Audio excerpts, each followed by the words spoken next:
All right, welcome back. So now we finally get to mixing and mastering. So mixing, what is it? It's the process of combining multiple tracks into one. And so, for example, we might have stereo orchestra, a keyboard or two, a guitar, and a bass. And we need to balance them so that they don't stand out over each other, but also that all of them come through. And you need to use your ears to do that in a way that sounds good.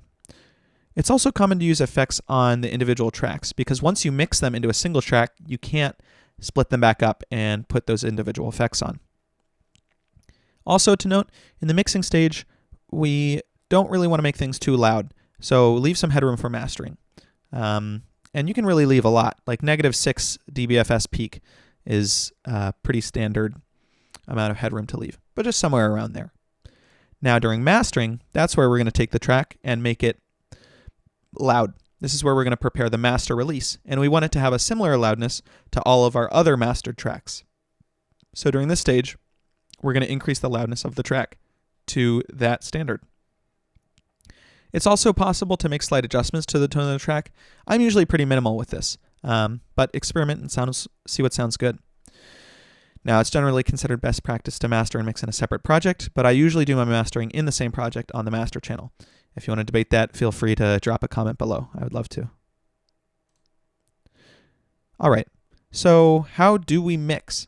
Well, there's a bunch of controls here, and I'll walk you through the ones that you'll definitely need to use. There's a lot more, and you can read about them in the Reaper manual, but I won't be going over them now. So this button here, down mixes to mono. I find this useful to see if my mix is too flat in the stereo field. When I change to mono, does the mix really sound a lot more collapsed, or is it about the same? And so that allows me to see if I need to maybe pan some instruments more, or I could use some reverb to add some stereo width. But usually our orchestra recordings are pretty wide, just because we have 2 orchestra mics. This is the button to access the effects menu. So that's how we apply effects to individual tracks. And we can also apply effects to the master track. These are the pan knobs here. And so they allow us to move tracks within the stereo field. So I can move a track further to the left, or I could move a track further to the right. In this case, all of these tracks are center panned. This is a fader. This allows us to adjust the volume of the track. And this is what you're going to be using most while you're mixing. So this will allow you to turn tracks up or turn tracks down. And then you can balance them so that they sound good. Nothing stands out too much, but also nothing is not audible enough. These are the mute and solo buttons. So the M mutes a track, and you can see here it's muted. We have no levels coming through. And the solo button mutes all other tracks. So that's useful to dial in a certain track and maybe get some effects on it and experiment with it. And then you can take the solo off and see how it sounds within the whole mix. Lastly, we have the routing menu right here, and we'll get to that later in this tutorial series. So here's an example of some tracks that were panned. In this case, these tracks were hard panned, that is panned 100% to the left or 100% to the right. And you can see they only have audio coming through one channel, in this case the right channel, and in this case the left channel. And when they get mixed together, we have different levels in the left and right channel. So what about effects? This is a lot of what you'll be doing when you're mixing. You're going to want to change the tone of each track to make it sound good.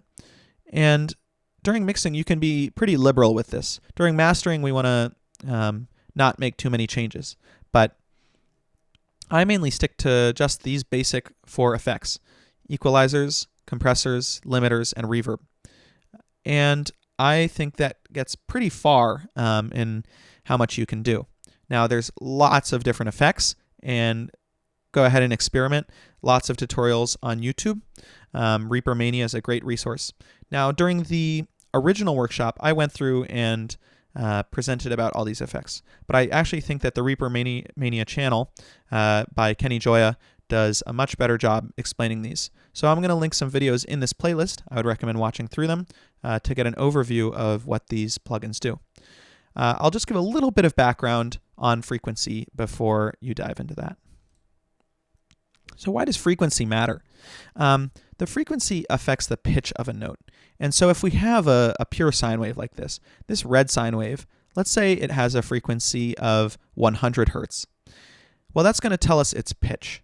Now, if we have this blue sine wave, it has double the frequency. It also has half the amplitude, but it has double the frequency. So when this red sine wave completes one cycle, this blue sine wave completes two. And that means it will sound 1 octave higher. So I have a tone generator here that we can try using. And so this is a 440 hertz tone. And you can see when I bring the tone down, it sounds lower. And if I bring the tone up,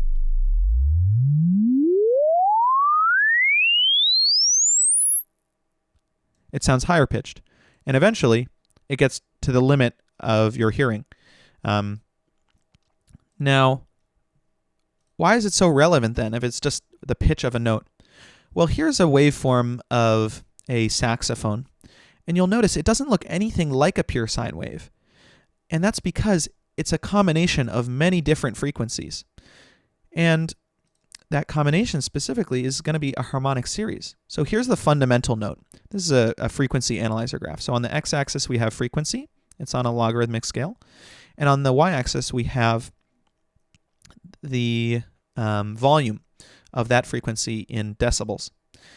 And we can see there's this fundamental frequency here. So that's the note that's being played. But there's also other frequencies that get sounded out. And in fact, it's going to be double the original frequency, triple, quadruple, quintuple, and etc., all the way to infinity. And the distribution of these frequencies, how loud each harmonic is relative to each other, that's going to determine the timbre of the instrument. So that's what makes a flute sound different than a saxophone, sound different than a grand piano. There are some other factors, but that's a large factor. And that will be essential because a lot of effects, such as equalization, will use frequency as a critical component. So, for example, equalization allows you to adjust the volume of different frequencies. So with that, I'll let you take a look at Kenny Gioia's tutorials, and then after that, we'll jump back into Reaper and go through my process of mixing and mastering a project.